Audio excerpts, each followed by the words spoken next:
எவ்வளவு பேரடா ஏமாத்திட்டு இருக்க. அதாவது என்னன்னா, நீ இவ்வளவு பேர் ஏமாத்துன, எனக்கு அது தெரிஞ்சிச்சு, நான் அதுல இருந்து வெளியே வந்துட்டேன், டிவோர்ஸ் கேஸ் கொடுக்குற எல்லாம் ஓகேடா. வந்ததுக்கு அப்புறமாவும் திருந்தாம இப்போ வரைக்கும் எவ்வளவு பேர் ஏமாத்திக்கிட்டு இருக்கடா. ஏண்டா ஜூனியர் ஆர்டிஸ்ட் வச்சு பேசுறாங்களா? அதாவது நீ யார வேணாலும் ஏமாத்தலாம், எத்தனை வாட்டி வேணாலும் ஏமாத்து, ஒரு நாள் நீ மாட்டுவேன்னு உனக்கு தெரியாதா? எனக்கு புரிய மாட்டேங்குது, நீ என்ன தைரியத்துல சுத்துற?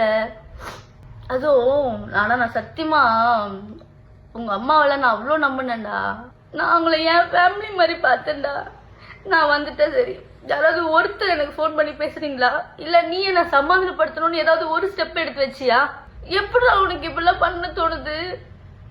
நீலாம் மனுஷனே கிடையாதுடா. எக்ஸ் ஒய்ஃப் சொல்லக்கூடாது, ஓ ஒய்ஃப் நானு.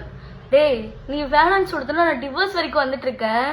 என்னானாலும் பரவாயில்ல, இது என்ன எக்ஸ்ட்ரீம் போனாலும் பரவாயில்ல, என்னானாலும் பரவாயில்லன்னு சொல்லிட்டு நான் இப்போ வரைக்கும் அதுக்காக ஃபைட் பண்ணிக்கிட்டு இருக்கேன்டா. நீ வேணான்னு சொல்லிட்டு நான் ஃபைட் பண்ணிக்கிட்டு இருக்கேன், உனக்கு அது தெரியுதா? எனக்கு நீ வேணாம், எனக்கு உன்ன பிடிக்கல. இப்படி ஒரு கேவலமான ஜென்மம் என் லைஃப் பார்ட்னரா எனக்கு தேவையில்ல. அதுக்கு என்ன கெட்ட பேர் வந்தாலும் பரவாயில்ல, என்ன ஆனாலும் பரவாயில்ல.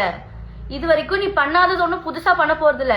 உங்ககிட்ட என்ன இருக்கோ, என்ன ப்ரூஃப் இருக்கோ, என்ன நீ பண்ண முடியுமோ பண்ணு, சரியா? எல்லாத்துக்குமே நான் ரெடியா இருக்கேன். ஆனா நீ இப்ப வரைக்கும் திருந்தாம எல்லாரும் இன்னும் ஏமாத்திக்கிட்டு இருக்க பாத்தியா? அதெல்லாம் பார்க்கும் போதெல்லாம் என்னால முடியலடா.